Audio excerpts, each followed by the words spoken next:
Hello, everyone! Today I would like to talk about the Japanese word domo. Many of you have probably heard of the word domo before, but it is actually a very interesting expression that has various meanings in a single word, and its usage changes depending on the situation. In this article, I would like to introduce 3 of the most frequently used patterns. First, let's look at domo used in the sense of gratitude. Domo can be used as a way of saying thank you. For example, when you receive a cup of coffee at a cafe or when someone helps you out, you can lightly express your gratitude by saying domo. Like this. Domo. If you want to express your gratitude more politely, you can say domo arigatou or domo arigatou gozaimasu, which will convey your gratitude to the other person. Like this. Domo arigatou. Domo arigatou gozaimasu. In this way, you can strengthen the degree of your appreciation and give a more polite impression.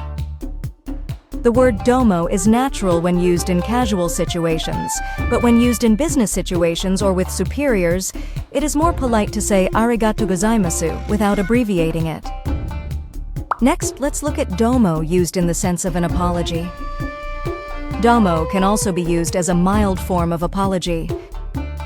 For example, when you have given someone trouble or bumped into someone, you can say domo to express your feelings of I'm sorry. Like this. Domo. However, in this case, just saying domo may sound light, so make sure to add a firm apology by saying domo sumimasen. Like this. Domo sumimasen.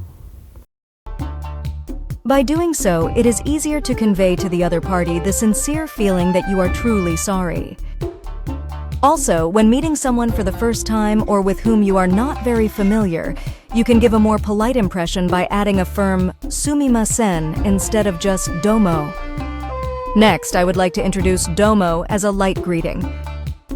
Domo can also be used as a substitute for a light greeting. In Japanese, there are greetings such as konnichiwa, hello, and ohayo, good morning, which can be more easily replaced with domo. For example, when you pass an acquaintance on the street or just want to say hello, simply saying domo can be used as a light greeting. Like this. Domo. And if you want to be more informal, you may say a short domo. This is also a casual expression that can be used with close friends and acquaintances and can be used as a light greeting. For example, saying domo to a friend you haven't seen in a while can give the impression of friendliness and familiarity to the person you are talking to. Like this. Domo. However, domo should not be used with superiors or in formal situations. In such situations, it is better to say konnichiwa or ohayo gozaimasu properly to give a more polite impression. So far, I have explained domo as a thank you, an apology, or a light greeting, but domo can also be used to infer or emphasize something, so I would like to introduce a few other uses. First of all, domo is a guess. When used in the form domo rashi, it conveys the nuance of probably like this. For example, by saying, どうも彼は来ないらしいね。 you can convey the idea that you think he is not coming, although you may not be certain of something. This expression is useful when you are not sure about something, but you feel that he is. Next, let's look at the emphatic domo. By using the form domo, you can strongly convey what you feel. For example, by saying, どうも体調が悪いらしい。 you can say that you feel strongly that you are not feeling well, but you are not sure why.